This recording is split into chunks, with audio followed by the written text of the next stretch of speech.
Ang siyempre, maganda.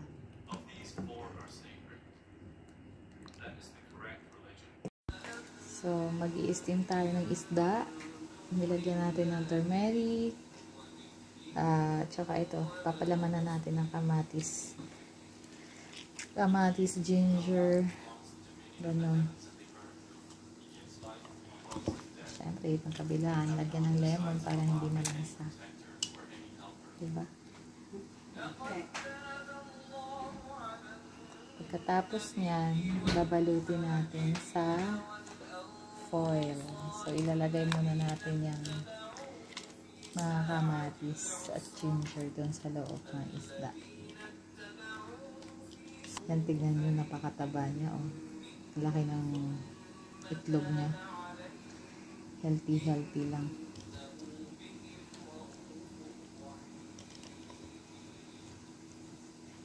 So, ganyan lang siya. Siyempre, ang sauce.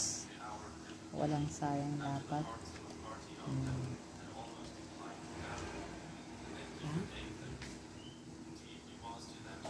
Sa kabilang ibayo, ito naman, magluluto tayo ng biryani.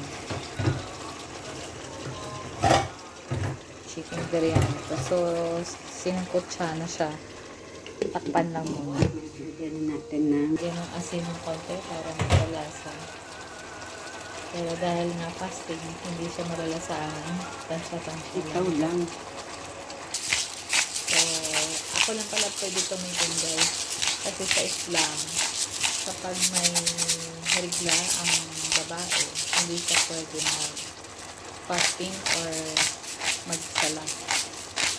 So, this time, kung ano malutuin mo, syempre, alam ka na tumitin. So, ganyan ang biryani, guys. Lalagyan ng pepper. Black pepper na whole. At saka itong garlic powder, guys.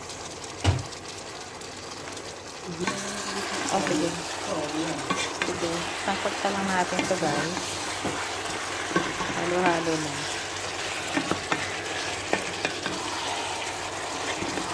So, haluin lang ng mabuti. At saka takpan ulit para magsiksik yung mga lasa, yung mga pinaglagay nating spices. Ito naman sa kabilang banda, babalutin na natin si isda. Siyempre, yung isda na to, guys, i-steam lang pala to. Ayan na siya.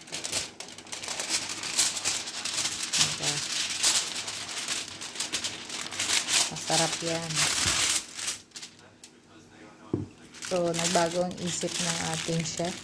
Sabi niya, hindi na daw iluluto na steam. Hindi, ganun din naman yun. It's not a steam because there is no water in it. It's like, oh, Ano? Sumatotal, steam pa din siya. Ano siya? Pina-crispy. Kasi yung gagamitin namin, guys, sa isda is yung Nutri-Cook ni Ann. Dito siya gagawin. Sa may lalagay. So, dito na lang lulutuin. Pag tinamay, ganyan talaga. Ang maganda kasi dito, guys, pag tinamay ka ayaw mo ng talsik ng mantika, ayaw mo anything, just put it there. Put it there, that's all. Ayan na siya. Yun ang problema, hindi kasya. So, babaliin ang isda. Matuto ka dyan. I said Fish. Bakit rin? Ito na ng air fryer. so, ayan na siya. Settings lang.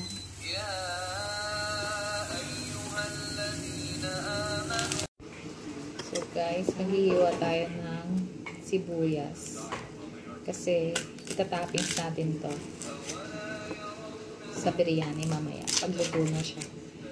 Ipa-fry to siya sa what do you call this one?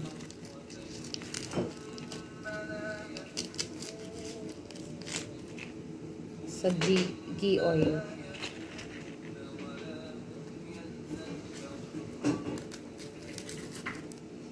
I-live ko na nga lang pala para